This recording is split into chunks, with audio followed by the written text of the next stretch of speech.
Hola, bienvenidos. Hoy vamos a hablar sobre las palabras que dijo Peter Thiel, que es el fundador de PayPal sobre Bitcoin.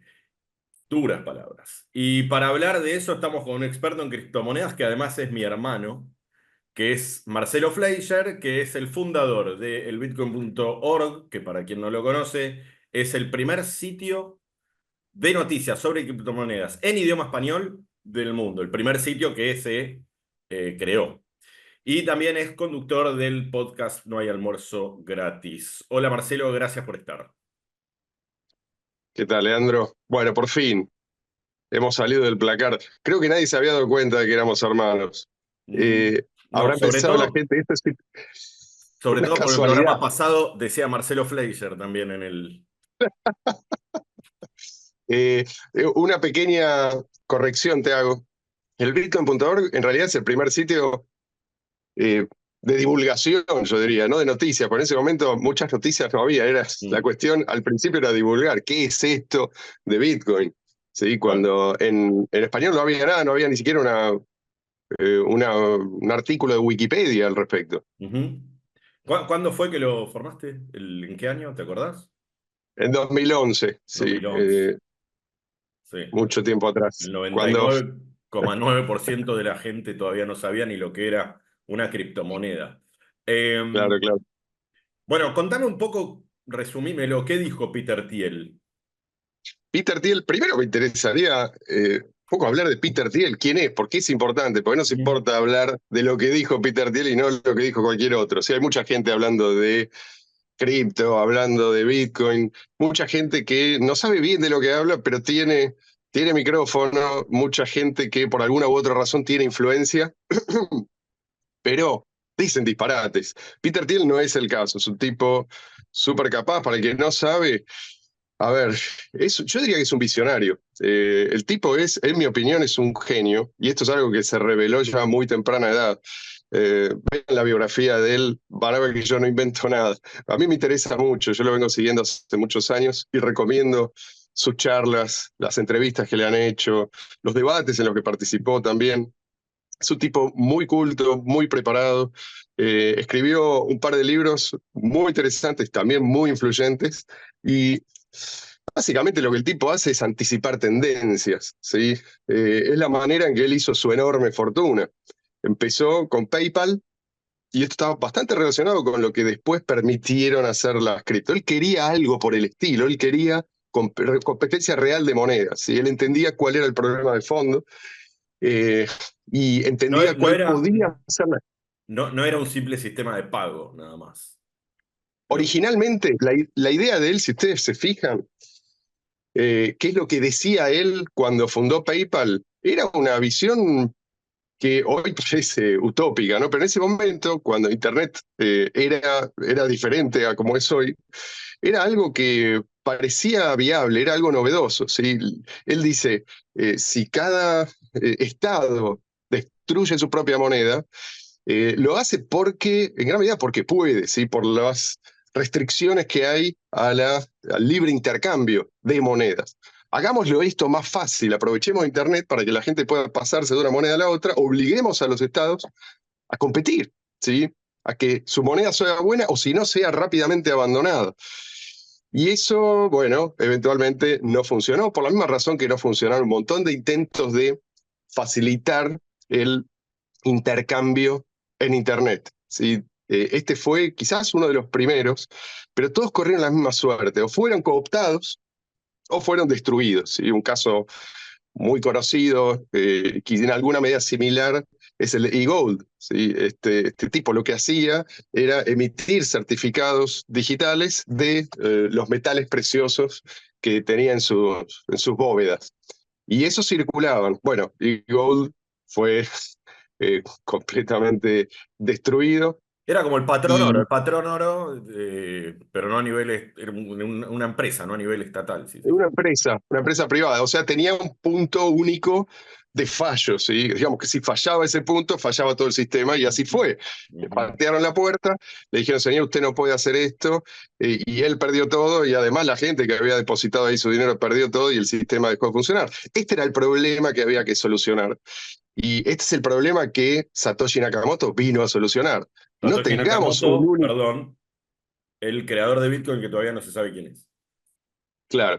Pero bueno, sabemos por sus palabras cuál era su intención. Yo le ruego a la gente que lean, aunque sean los primeros párrafos del white paper, del documento técnico original. No hace falta que lo lean entero, pero lean, ahí está la intención, el por qué está en los primeros párrafos. En el propio título, ¿sí? Que dice Peer-to-Peer Electronic Cash System, sistema de efectivo electrónico de persona a persona, y después están en los primeros párrafos, está la clave. Lo demás es la implementación de esta idea, ¿sí? Pero el tipo se dio cuenta de que no había otra. ¿Sí? PayPal había fracasado porque en definitiva era una compañía y podían ir contra esa compañía. Necesitamos un sistema que permita transferir valor sin fronteras, así como quería Peter Thiel, pero que no sea fácilmente atacable. Bueno, Peter Thiel, después de PayPal, eh, descubrió, esto lo comento para que vean que este hombre realmente acierta. Cuando él hace un pronóstico, hay que prestar atención. No digo que acierta siempre, pero él fue el primer inversor externo que vio en la idea de Mark Zuckerberg un potencial enorme. Hizo una inversión que hoy en día parece pequeña, pero era prácticamente todo lo que tenía en ese momento Mark Zuckerberg, y eso lo convirtió, es decir, ya era él billonario en ese entonces, gracias a PayPal, y esto lo convirtió bueno, en un hombre, uno de los más ricos del mundo. Y lejos Perdón, de de lo Mark Zuckerberg, ¿qué idea estás hablando? de Facebook, digo. Ah, Él Facebook, vio ok, en ok. Facebook la idea de una red social cuando esto era algo absolutamente novedoso. Él Ujú. dijo, voy a apostar a esto. Puso, si mal no recuerdo, unos $500.000 y retiró unos años después, qué sé yo, 1.000 millones, una cosa así.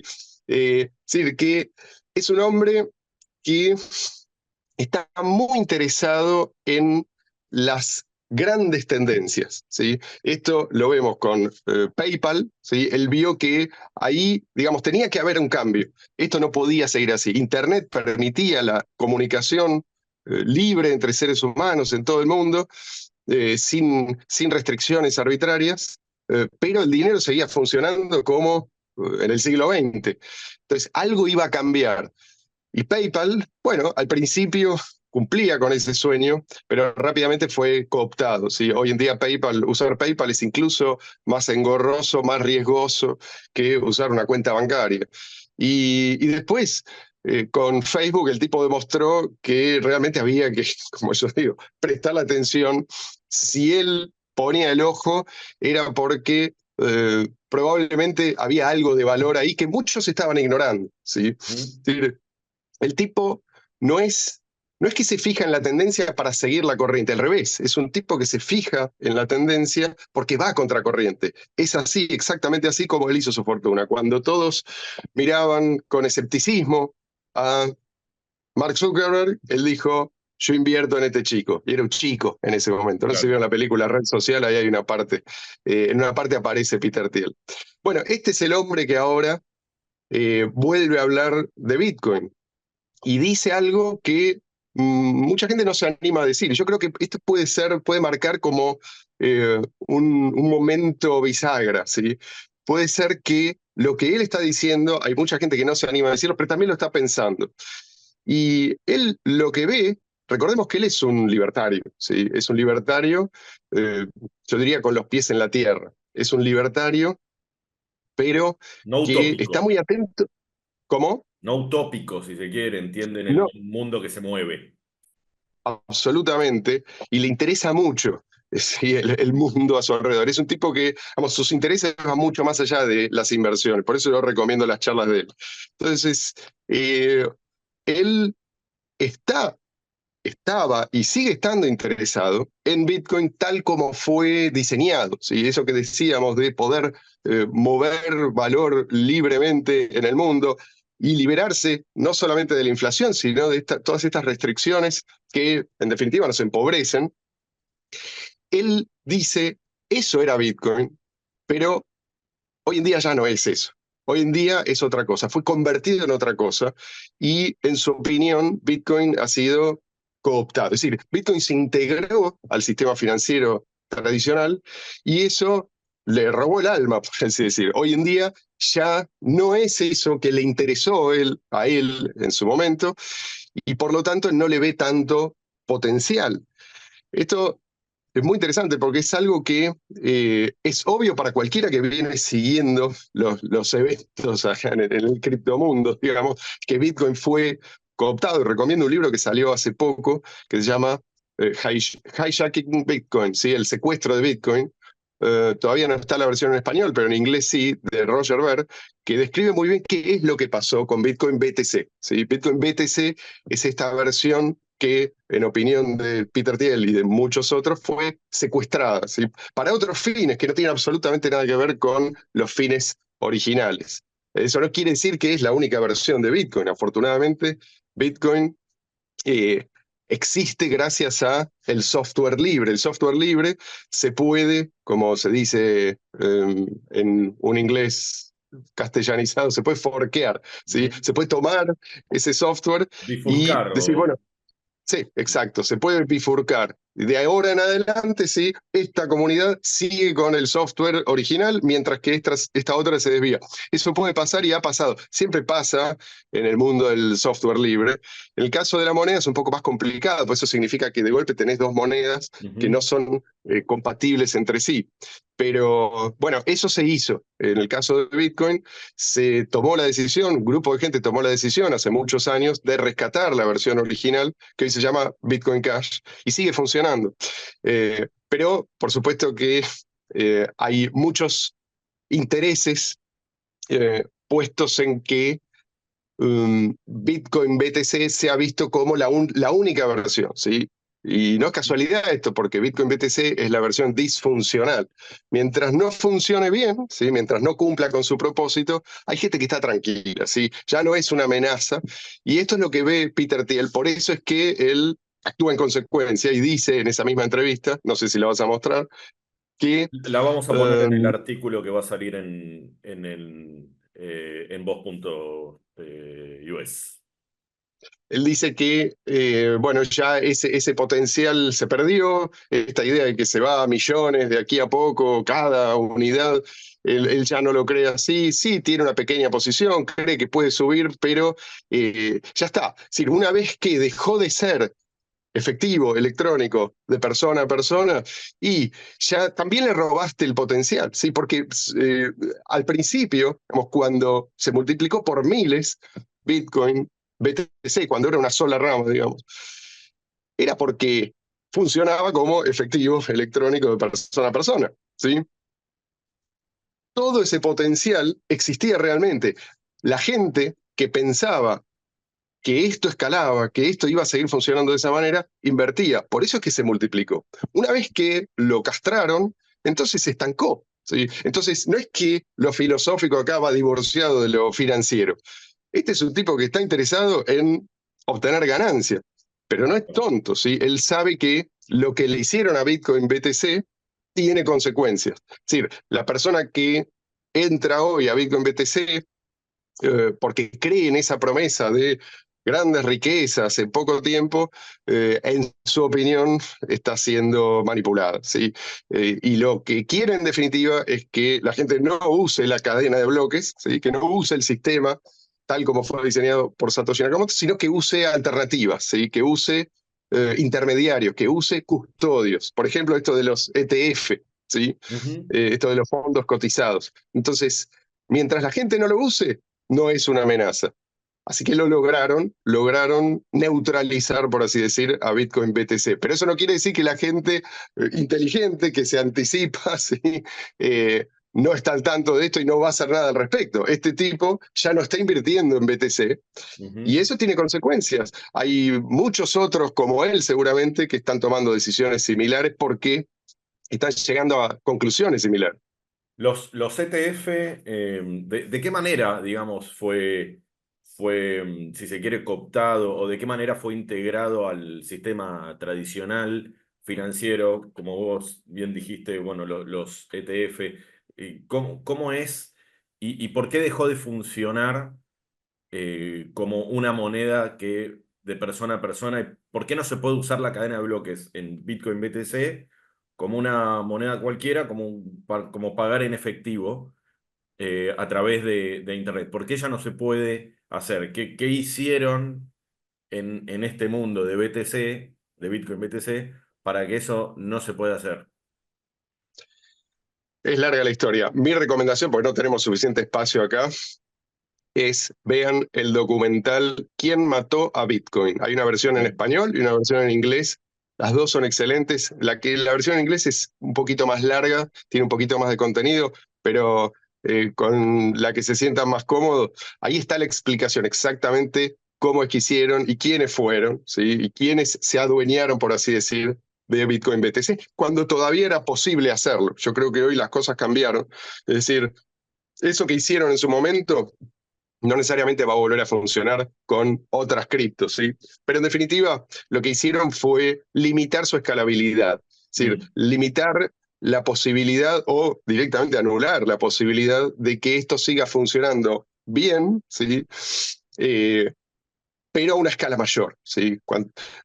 Un sistema a escala cuando más uso no, digamos, eh, introduce más fricción. Cuando más uso no implica un deterioro de la experiencia de usuario. ujú. Y Satoshi Nakamoto había explicado muy bien cómo esto escalaba, pero la gente que se adueñó, y ya van a ver exactamente cómo es que se adueñaron del repositorio, sí, digamos, de, el, del, de los permisos para modificar el software de Bitcoin, cómo lo hicieron, quiénes lo hicieron, quiénes lo financiaron, todo eso está explicado en ese video. Pero una vez que lo hicieron, ya convirtieron a Bitcoin BTC en una moneda que es prácticamente inútil. Es decir, eso depende del momento. Si hay mucha congestión en un determinado momento, una tarifa para hacer una transacción puede llegar a costar cientos de dólares y eventualmente podría costar mucho más. Después puede bajar, puede subir, pero digamos que es un sistema disfuncional y que expulsa a la gente. La gente al final se ve empujada a usar custodios, que esto es lo que se quiere, ¿sí? Que usen cuentas en lugar de su propia billetera, ¿sí? Donde ellos son los únicos dueños de las monedas, que Intermediario. usen intermediarios, cuentas como si fuera una cuenta bancaria, ¿sí? Ujú. La visión de esta gente es que el día de mañana vos uses Bitcoin sin usar Bitcoin, ¿sí? O sea, que vos tengas como una cuenta bancaria que te muestra un balance, pero no tenés manera de verificar que eso realmente está ahí. Lo mismo con los fondos cotizados, ¿sí? Vos tenés que pedir permiso para usar esas monedas. O sea, no son tus monedas. El día de mañana, por cualquier razón, vos no le caíste simpático al dueño de la plataforma o el dueño de la plataforma está sujeto a un regulador al que no le caíste simpático, listo, tus fondos ya no pueden moverse. ¿Sí? Te los congelan o incluso te los confiscan. Todo eso es lo que Bitcoin vino a resolver. ¿Sí? Justo ese problema es el que vino a resolver. Y esta gente nos dice que esa es la solución, no que es el problema. O sea, que los custodios son la solución y que no hace falta usar Bitcoin. Un grave problema de esta visión es que Bitcoin, si no se usa, eh, a la larga se muere. Y esto no sucede de un día para el otro, sino que sucede con el tiempo. Bitcoin necesita que haya un gran volumen de transacciones para que los mineros, que son los que protegen el sistema, estén Ujú. adecuadamente incentivados, ¿sí? Necesita que ese gran volumen de transacciones con pequeñas tarifas. ¿Qué es lo que estaba pasando, ¿sí? Cuando esta gente llegó eh, a, a torcer, ¿sí? A desviarse de ese objetivo original?